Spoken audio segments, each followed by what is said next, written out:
It began as an expensive, luxury cruise around East Asia, but for the 2,666 passengers on board the Diamond Princess, the holiday of a lifetime has turned into a waiting game marked by fear and uncertainty, and a touch of gallows humor. On Monday, as they prepared to dock in Yokohama, near Tokyo, to savor the final few days of their adventure, the passengers and 1,045 crew found themselves trapped by the coronavirus outbreak. After it emerged that a recently disembarked passenger, an 80-year-old man from Hong Kong, had tested positive for the virus, Japanese health authorities prevented the ship's multinational inhabitants from disembarking and began the arduous task of checking their health, with those believed to be at risk later undergoing tests.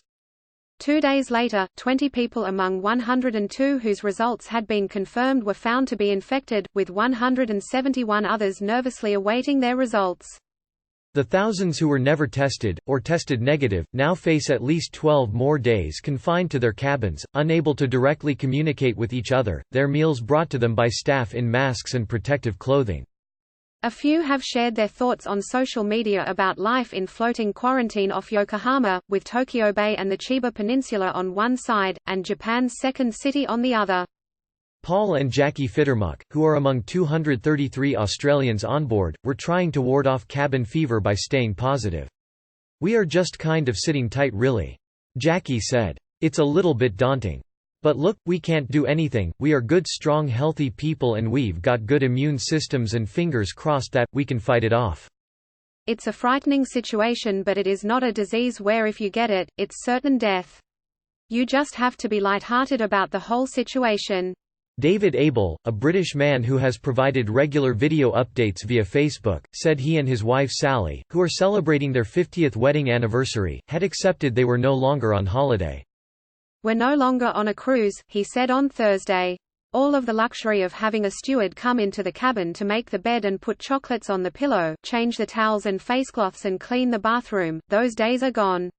It just ain't happening." The endless supply of buffet food and drink, along with activities, entertainment and shore visits, has abruptly dried up, replaced by what to the passengers must seem like relative austerity: one hot drink a day, no frills meals and, according to Abel, a suspension of laundry and linen services. The cancelled itinerary for Wednesday included a dizzying array of activities, including Tai Chi and origami classes, Bible study, line dancing, bingo, karaoke, and music and martinis with the Evergreen Duo in the Crooner's Bar. Instead, passengers pinned their hopes on finding enough on-demand movies to sustain them during the long days ahead. But there was humor amid the resignation and uncertainty. One male passenger, who opened a Twitter account at the start of the quarantine, said he and his wife's 9th wedding anniversary had been marked by news of another 10 infections among their fellow passengers. "Happy anniversary," he wrote. Some celebrated minor victories, expanded lunch and dinner menus, breakfasts delivered at the appropriate time, an internet connection upgrade, a bigger movie selection, and, in Abel's case, words of thanks from a masked female crew member whose concerned mother had been reassured by his video posts. Others tweeted photos of recently delivered playing cards, as well as Sudoku and other puzzles that had been delivered to their rooms. On Thursday, the irrepressibly good-humored Abel used his newfound online fame to issue a couple of requests. "Life would be more tolerable," he said, "with a daily banana and a glass of whiskey, preferably a Talisker 10-year-old single malt served straight." On a more serious note, he added, "It's a horrible situation for most passengers on board, being stuck here, confined to the cabin," he said, referring to those staying in cabins without a sea view balcony. "It must be almost unbearable for them." On Thursday evening, just 2 days into at least a fortnight of quarantine, they were told they would be allowed on the open deck for 90 minutes under the supervision of quarantine officers. They must stay 1 meter apart from each other and not make physical contact or form groups. Despite the restrictions, a blast of fresh air blowing in from the Pacific could not come soon enough for Clyde and Renee Smith, an American couple who are on the ship with their 2 adult grandsons.